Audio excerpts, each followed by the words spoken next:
everyone. Most of us, or at least all of us here, and I think a lot of people this week are celebrating National Police Week. It's the week when we honor those who serve us in law enforcement. And I think it's safe to say that we need law enforcement officers in this country. We need them to apprehend violent criminals. We need them to keep our border safe, to ensure that our immigration laws are being enforced, to protect these buildings. We need law enforcement officers. And tragically, this calendar year already, there have been 38 law enforcement officers who have been killed in the line of duty. And so this is a week when we honor them and we express our gratitude and appreciation to them and to their families for all that law enforcement does in this country to keep our country and our communities safe.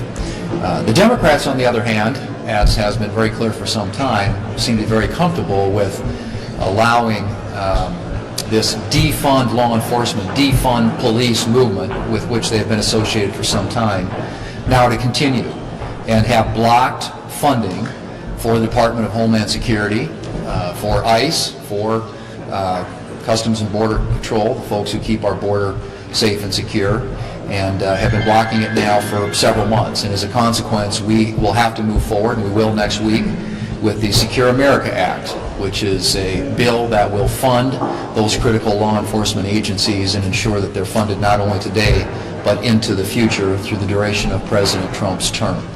So, like I said, I think it's shameful that we are even having to have a conversation like this, but we have a Democrat Party that has embraced the ideas of open borders and defunding the police. And as a consequence of that, we're having to deal in a way that allows us to do this with Republican votes, because Republicans have law enforcement's back, and we will do everything that we can to ensure that they have all they need to keep our country, our border, and our communities safe. Yeah? Yeah, thank you.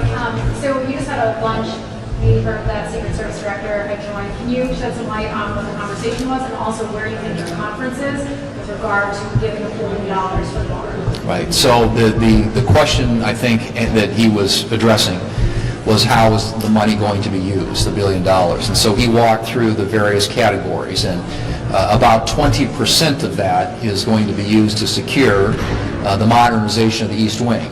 Most of it's going to be used for other purposes, training facilities, for technology, lots of other things that law enforcement, particularly in this case Secret Service, needs to ensure that they keep our president and other top officials safe.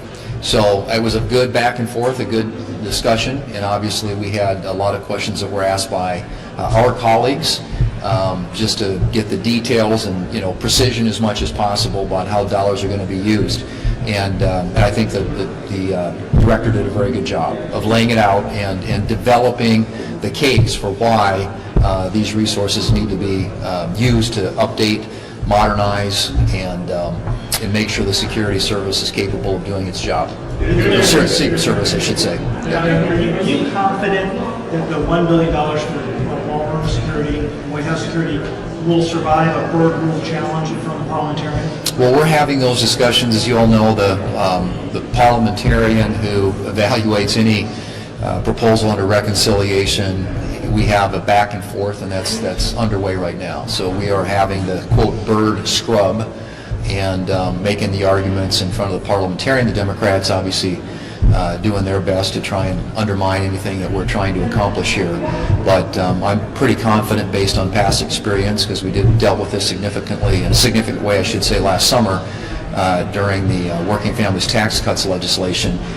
Some of these funding issues came up then, and there was a formula, frankly, that was put in place by the Democrats with the two reconciliation bills that they did when they had unified control of the government, that has given us the roadmap, if you will, to get this done. So I'm confident that we will be in good shape, but that process right now is underway. Where Senate Republicans are currently on getting the Save America Act passed? There was quite a bit of momentum on that a few weeks back. It seems like it sort of dwindled despite overwhelming support from the American people.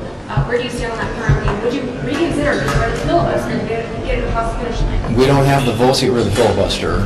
We called it up on the floor March, I think, 17th. We were on it for several weeks, and had a very spirited debate. In fact, I think with the exception of maybe a couple of Republican senators, made more speeches on the floor in support of the SAVE Act than almost any other senator.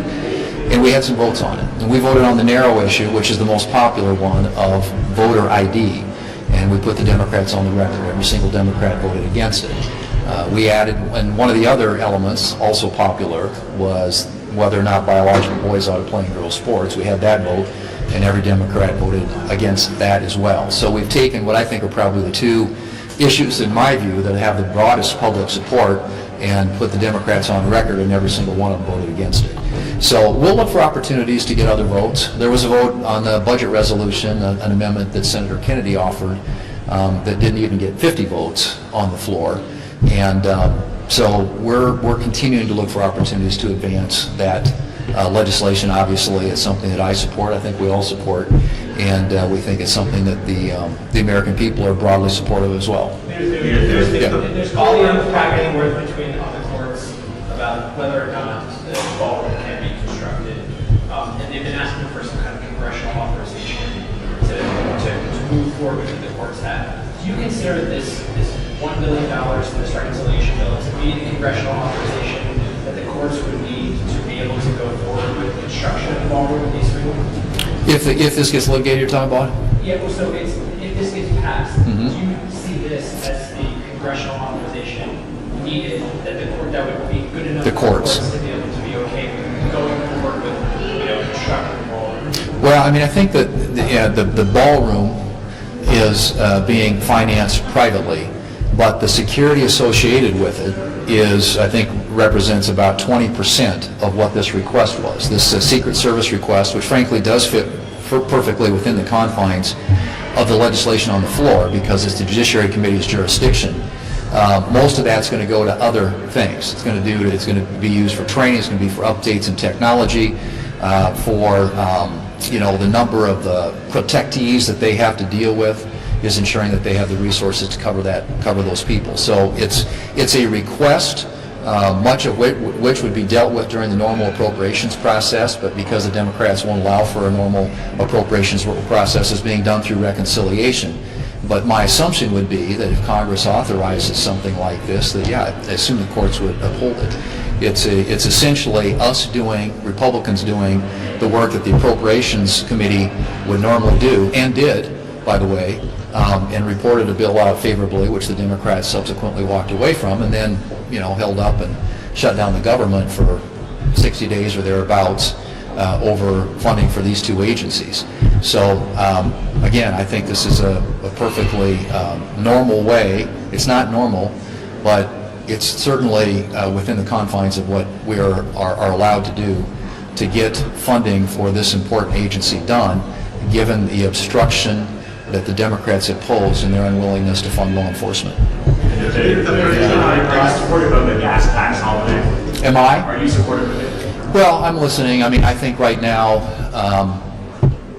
you probably know I've not in the past been a huge fan of previous attempts, although when this was tried during the Biden administration, gas prices were going up largely in response to the Biden energy policies. This obviously is a very different set of circumstances, but if the president wants to make that case, I think we're all willing to hear it. We've had some of our colleagues who've come out in support of repealing, or at least temporarily repealing, the gas tax, but obviously that has implications for the Highway Trust Fund, and so those are things that you have to take into consideration as well. And the question, of course, I always ask is, if you did, it's 18.4 cents, I think, is the federal gas tax. If you lifted that, does that ultimately get passed on to the consumer, to the customer, to the buyer out there, or does it get sucked up in the supply chain somewhere? So I think those are all fair questions to ask, but it's a conversation that I think we're willing to have, and I'm certainly willing, and I think most of our colleagues are, to hear the president's arguments if that's a case he wants to make to Congress. Thank you all. Thanks.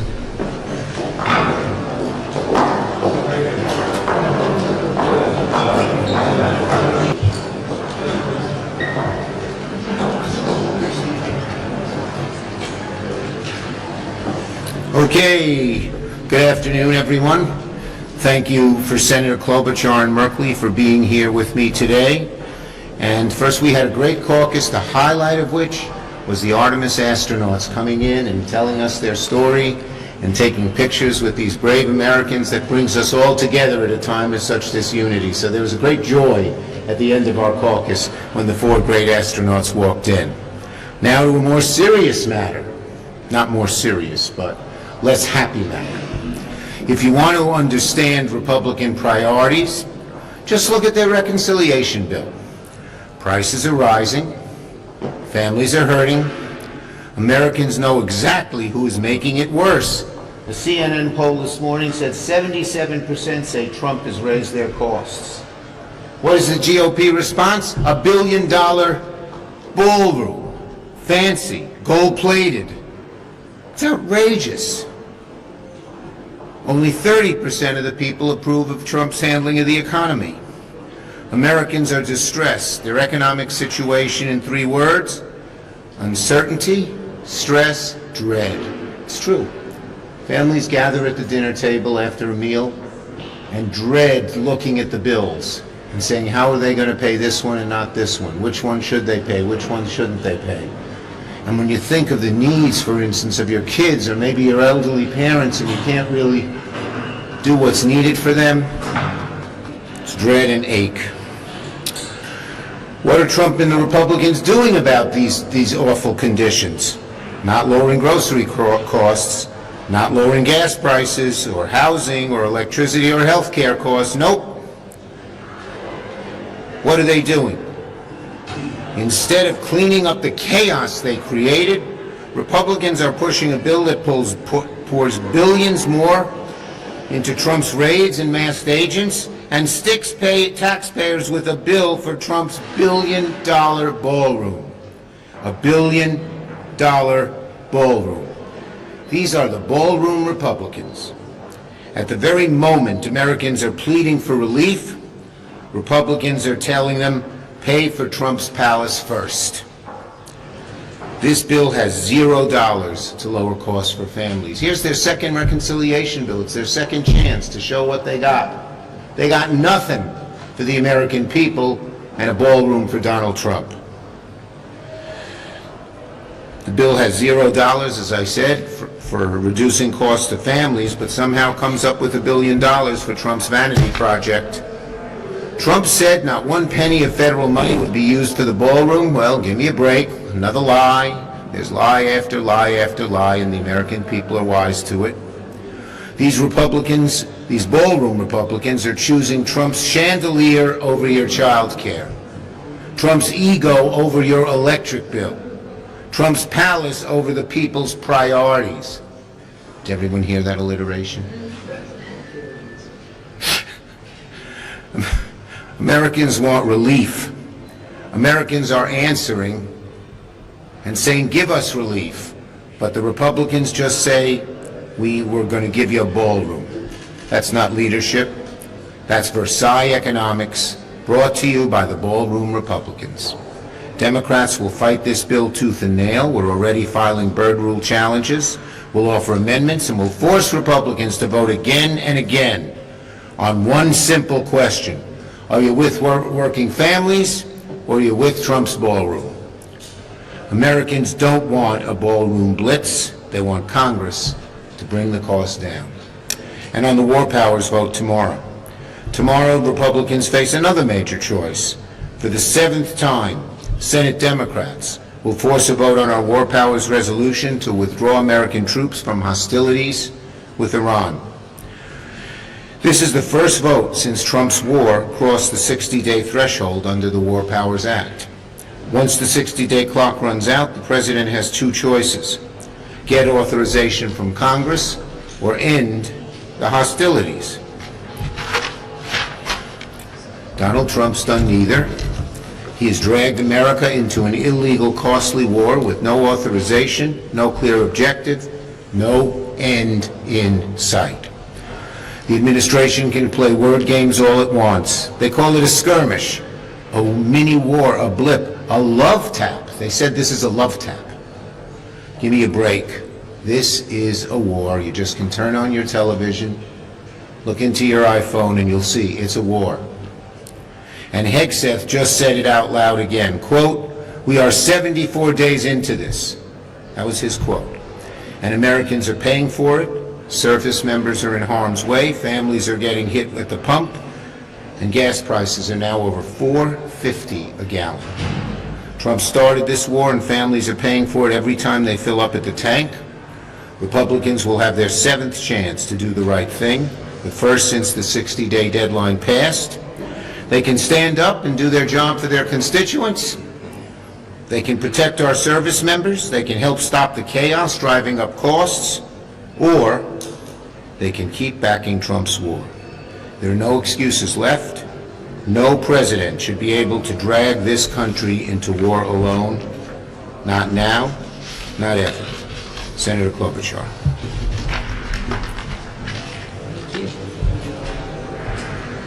Thank you very much, Chuck. So this morning, the inflation report was out, and inflation rose 3.8%, the highest of Donald Trump's presidency. Energy prices are through the roof. Groceries are up, housing is up. Prices are so high that for the first time in years, they've wiped out the wage growth that Americans have earned. I was just on a tour of western Minnesota in towns from Marshall to Litchfield to Wilmer. They may not just roll off your tongues, but I can tell you right now, the last thing that those people want funded right now is a ballroom.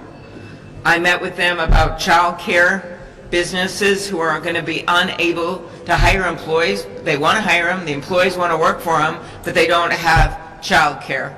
Gas prices now in Minnesota that have tended to be a little lower than the rest of the country, but they've now gone up over $4. Diesel prices up over $5. Farmers already hit by the tariffs. Now it costs more to bring their goods to market. And now you have fertilizer prices, and I'm going to have to leave right after this because Senator Bozeman and I are doing a hearing on fertilizer prices. 50% of the urea that goes into fertilizer goes through the Straits of Hormuz.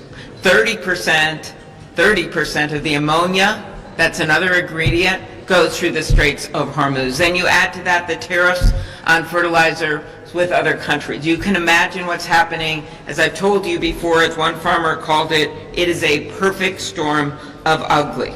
So what do we have before us? Are we working on that? No. It's another reconciliation to write yet another blank check for ICE.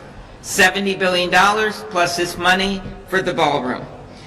They want to spend this money on ICE, and I don't think they must be talking to the people that I'm talking to out in these small towns, because I can tell them what $70 billion would pay for.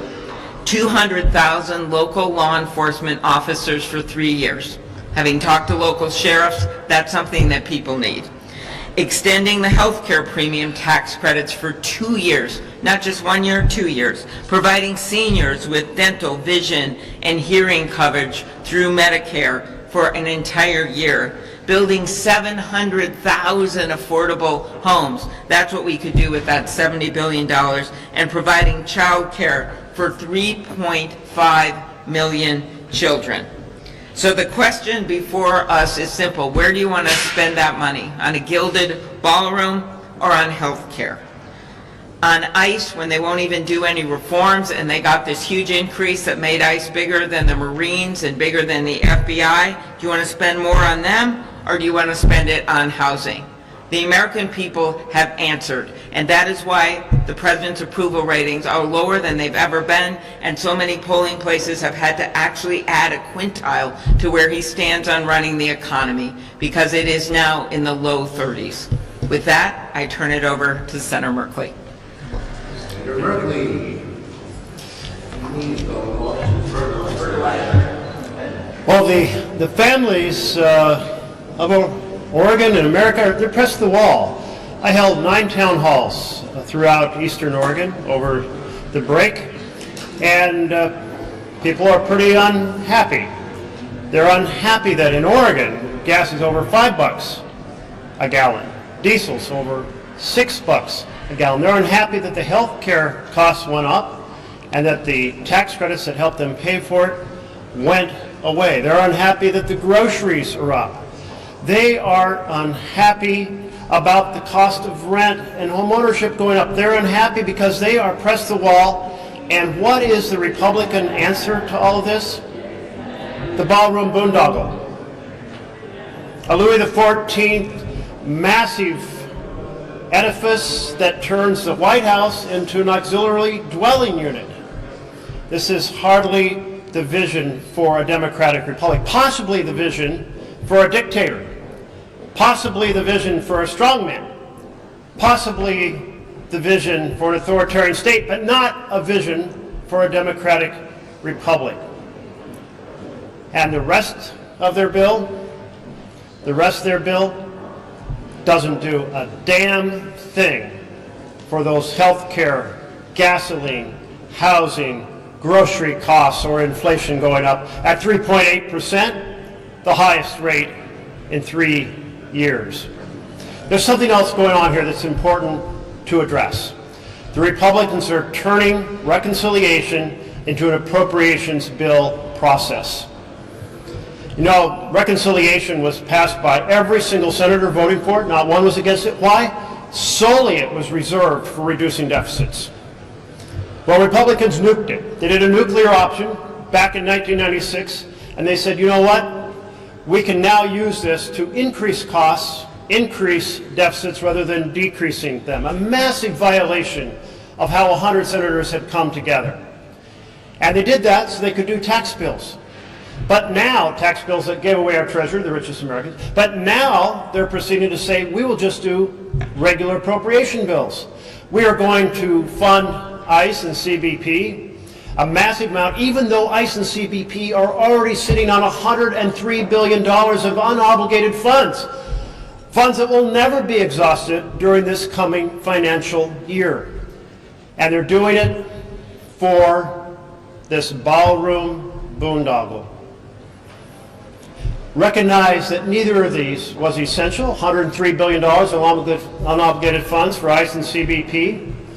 And why not go through the regular appropriations process if you want to build a ballroom? Well, so this is something that we will see reverberating for years to come, the steady destruction of the norms and processes of the Senate, destroying bipartisan collaboration on spending bills. An important point to note. But more important at this moment, all this being done not to give a single penny to help a single family on a single issue where they're pressed to the wall. Thanks, Jeff. Questions? Yes. Thank you. What is your level of confidence today that you'll ultimately get 51 votes to either remove or redirect ballroom funding, since that's clearly a focus of Democrats? Look, the bottom line is this ballroom is a disgrace. The Republicans know it. Let's see if they have the guts to do what they know is right, both substantively and politically, and tell Trump we don't need a damn ballroom. Would you support suspending the federal gas tax to help Americans afford their bills? Look, Americans need real relief. 18 cents isn't enough. If Trump wants to give real relief to Americans, end the damn war, that's $1.50. It's a lot more than 18 cents. Yes? Thank you, Mr. Schumer. In light of the Congress decision, You got to speak a little louder. in light of the voting rights decision before the break and the redistricting wars, what's the plan? Where does voting rights and electoral reform fit into the Senate Democrat strategy as you all try to go back? We already have task forces meeting with outside groups, lawyers, and we are red teaming anything they might do. Trump knows he's going to lose this election because he's so out of touch with the American people. So he's going to try to steal it. He tried one way in 2020. He's going to try many ways now. We are prepared, and we're going to fight him and succeed every step of the way. Yes? Senator, are you going to vote for Kennedy resolutions tomorrow to prevent senators from being paid during government shutdown? Yes. Do you expect that to pass? I'm going to vote for it, and I think it has a lot of support. Okay. Yes. Back there. Yes. Yeah. You know. You. Yeah, thank you. Thank you, Leader Schumer. I wanted to ask a little bit about crypto legislation. I know you had a meeting with some of the Senate Democrats about it today. I'm just wondering if you think that this is a bill that Democrats need to work to get across the finish line, or if there are enough concerns that you're just hoping to see it blocked from coming. We'd like to see a good crypto bill pass, and our senators on the Banking Committee and on the Ag Committee are working diligently towards that goal. They're making good progress, but we're not there yet. Thank you, everybody. Go Knicks. They got plenty of extra points. They're doing good. I love the Knicks. Who can name the 5 great Knicks of 1977? Clyde Frazier. Keep going. Oh, jeez. Willis Reed at center. A senator was forward. Another senator, and another non-senator was forward too. DeBuscher and Earl DePearl. Did you name Earl DePearl or Clyde Frazier? Okay, then Earl DePearl. That's who they are.